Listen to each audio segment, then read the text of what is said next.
এক ব্যক্তি আমার কাছে কিছু টাকা ধার চেয়েছিল।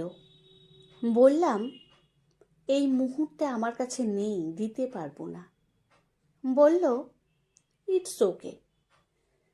তারপর থেকে আমাকে এড়িয়ে চলতে শুরু করলো। এখন সে আর আমার সাথে কথা পর্যন্ত বলে না, অথচ এক সময় সম্পর্কটা বেশ ভালোই ছিল।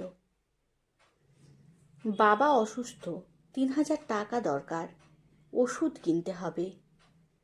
টাকা ধার চাইতেই আমি না করিনি, সঙ্গে সঙ্গে 3,000 টাকা তুলে দিয়েছিলাম। টাকাটা পেয়ে বলল, পরশুদিন স্যালারি পেয়েই দিয়ে দিচ্ছি। বছর পেরিয়ে গেল। একদিন আমার দরকারেই টাকাটা চাইলাম। বলল, এতটা নীচ মন, এই কটা টাকা আমি কি দিতাম না, তার জন্য চাইতে হলো? এমনভাবে সে বলল, আমি যেন টাকা চেয়ে বিরাট অপরাধ করে ফেলেছি। আমি আর টাকাটা পাইনি তার থেকে। আমি এখন তার কাছে অচেনা মানুষ। এই তো সেদিন ফটোশ্যুট করবে বলে আমার শখের ক্যামেরাটা কয়েকদিনের জন্য চেয়ে বসলো একজন। শখের জিনিস, তাই দিতে রাজি হলাম না। ইনিয়ে বিনিয়ে সে আমাকে অনেক কথা শুনিয়ে বলে গেল, মানুষ খুব স্বার্থপর। তারপর থেকে আমি তার ফ্রেন্ড লিস্টেই নেই। খুব ভালো ভালো কথা বলতো সে। আমি ভাবতাম আমার আপনজন। সেদিন ফোন করে বলল, আমার পোস্টটা তোর পেজ থেকে শেয়ার করে দিস।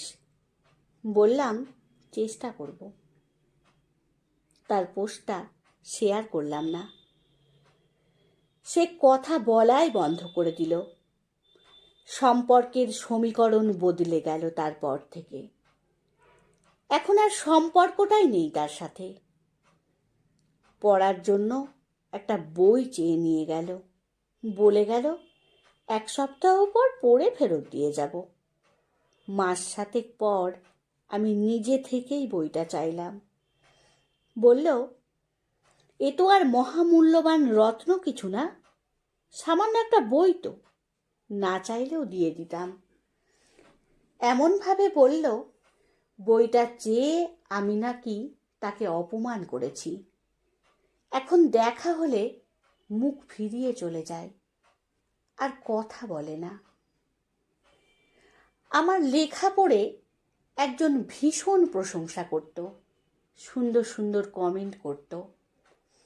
আমাকে বলতো, এমন লেখা আমাকে বেঁচে থাকার রসদ যোগায়। সেই সূত্রেই আমার সাথে তার পরিচয়। আস্তে আস্তে খুব ভালো সম্পর্ক তৈরি হয়ে গেল। এতটাই নিজের হয়ে গেল, আমি তখন তার সব থেকে বড় কাছের বন্ধু। একদিন সে নিজে একটা গল্প লিখে আমাকে পাঠিয়ে বলল, তোমার পেজ থেকে পোস্ট করে দিও। আমি তার লেখাটা পোস্ট করলাম না বলে আমি হয়ে গেলাম তার প্রতিদ্বন্দ্বী। সে আর আমার লেখার প্রশংসা তো করেই না, বরং আমাকে ইগনোর করেই চলে। হ্যাঁ, এটাই হয়। এইভাবেই পরিচিত কত মানুষ অপরিচিত হয়ে গেছে। চেনা খাতায় যাদের বন্ধু বলে, আপনজন বলে, তারা কত সহজেই চিনিয়ে দিয়ে যায় তারা আসলে আমার কেউই নয়। কে বলেছে খারাপ ব্যবহার করলে মানুষ জীবন থেকে চলে যায়? মানুষ চলে যায় নিজের স্বার্থ পূরণ না হলে। আপনি যখন উচিত কথা বলবেন, সত্যের পথে হাঁটবেন, মুখের ওপরে না বলবেন, নিজের ভালো থাকার কথা চিন্তা করবেন, তখন মানুষ কিছুতেই আপনাকে পছন্দ করবে না। শুধু দেখবেন সব থেকে চেনা মানুষটা কত তাড়াতাড়ি অচেনা হয়ে যায়। জানেন, এরা জীবন থেকে চলে গেলে খারাপ লাগে ঠিকই, তবে আফসোস হয় না। নিজের মনের কাছে যখন সৎ থাকবেন, তখন এই সংকীর্ণ স্বার্থের কাছে নিজেকে বিলিয়ে দিয়ে নিজেকে উদার প্রমাণ করতে কখনোই যাবেন না। এই রকম দু একটা মানুষ জীবন থেকে চলে গেলে জীবনটা ভার মুক্ত হয়। মনে রাখবেন, আপনার জায়গায় আপনিই ঠিক। কজন আর আপনার জন্য আপনাকে ভালোবাসে? মানুষ ভালোবাসে তার নিজের স্বার্থে।